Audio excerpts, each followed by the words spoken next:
Et bonjour à tous, ici Sylvain Mallet, je suis vraiment content de vous retrouver. J'ai à côté de moi Nicolas Devic qui vient nous faire, voilà, hop, qui est juste à côté, qui vient nous faire une super conférence ici à l'Académie Zéro Limite. On est pile poil à Paris. Une conférence énorme et moi j'avais envie de lui poser une question, peut-être une deuxième derrière, mais une question qui... On va voir si je trouve déjà une réponse à la première. Ouais, je suis persuadé que tu vas y arriver.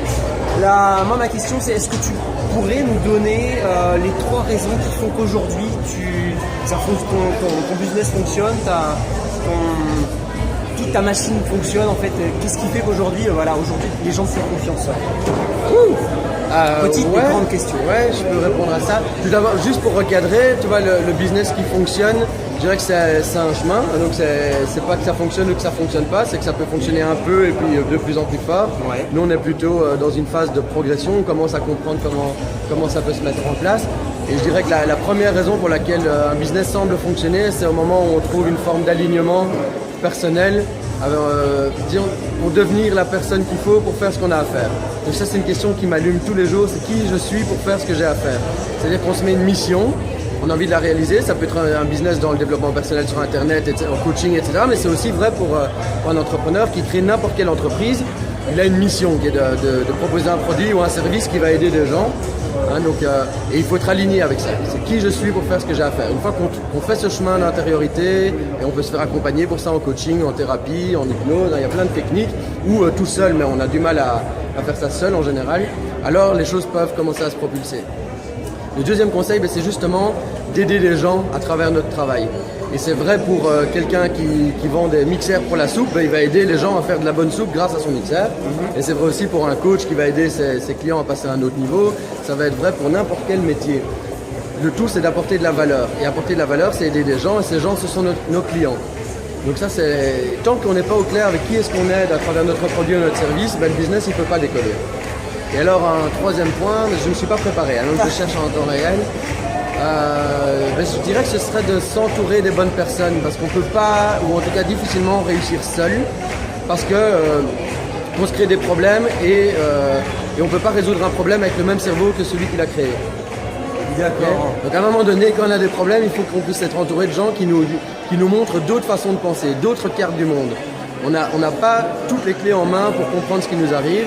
Et donc on peut s'entourer de collaborateurs, d'associés, de coachs, de consultants, se mettre dans des masterminds ou dans des groupes d'entrepreneurs.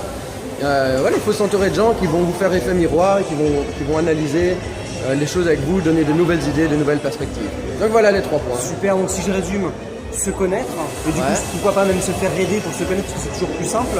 La deuxième du coup c'est de partager, apporter de la valeur aux gens. Ouais, les aider. Et la troisième c'est de s'entourer parce qu'on a toujours besoin en fait, d'avoir des compétences autour de soi qu'on n'a pas forcément soi-même. Super. Est-ce qu'on a 2 minutes pour que je te pose une deuxième question? Tout le temps du monde. Parce que tu as réussi la première, je suis persuadé que tu peux réussir la deuxième. Ouais, je prends le challenge. Allez. Moi je voudrais connaître en fait tes trucs pour garder l'énergie parce que j'imagine que ça va pas toujours être évident. J'imagine que c'est pas toujours tout en haut. J'imagine que de temps en temps ça va. Ouais, bien sûr. Et qu'est-ce qui fait que toi tu arrives à garder ton énergie? Qu'est-ce qui fait que tu arrives à toujours performer? Ouais. Est-ce que c'est toujours aussi simple aussi? Plein de questions. Non, donc c'est vraiment pas simple. Et en plus, l'entrepreneuriat, le fait de devenir un peu entrepreneur de sa vie, en tout cas, parce qu'on peut être entrepreneur dans l'âme, même en étant salarié. C'est-à-dire prendre les choses en main et se réaliser pleinement. Mais ça fait un peu montagne russe au niveau émotionnel. Et donc forcément, on a des moments où on est high et des moments où on est low. Il faut le savoir. Et quand on est un peu bas, forcément, ça devient difficile de continuer. On se décourage, on a des doutes. Et moi, il y a 2 choses qui me viennent pour répondre à ta question. La première, c'est depuis 3 ans, je refais beaucoup de sport parce que j'avais mis un peu de côté. Donc ça me donne beaucoup d'énergie. J'essaie de faire du spinning, de la course à pied, de la natation.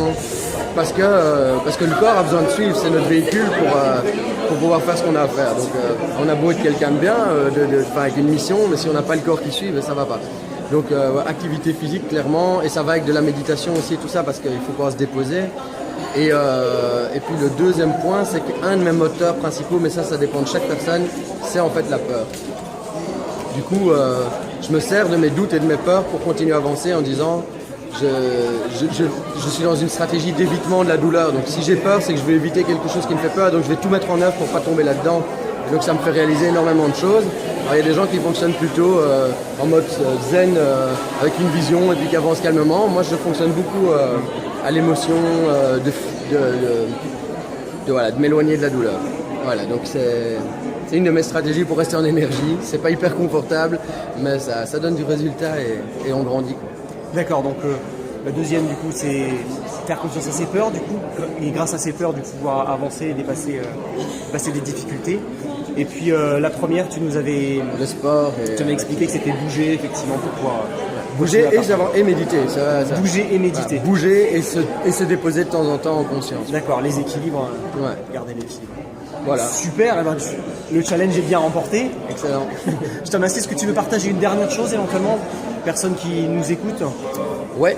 Je pense que ce que tu es en train de faire, ça a du sens pour toi dans l'instant et pour les gens qui nous regardent. Il y a certainement des petites actions que vous pouvez faire qui vont peut-être vous faire sortir de votre zone de confort. Faites-les, parce que c'est en faisant des choses qu'il se passe des trucs. Je ne peux pas être plus clair. C'est en vous mettant dans l'action, comme tu es en train de le faire ici, que de nouvelles choses se passent, on rencontre des gens, on a des nouvelles idées. Et puis soyez curieux de découvrir ce qui est possible, soyez curieux de voir comment les autres fonctionnent. Et puis ça fait avancer dans la vie. Voilà. Eh ben, merci beaucoup Nicolas, je te serre la main.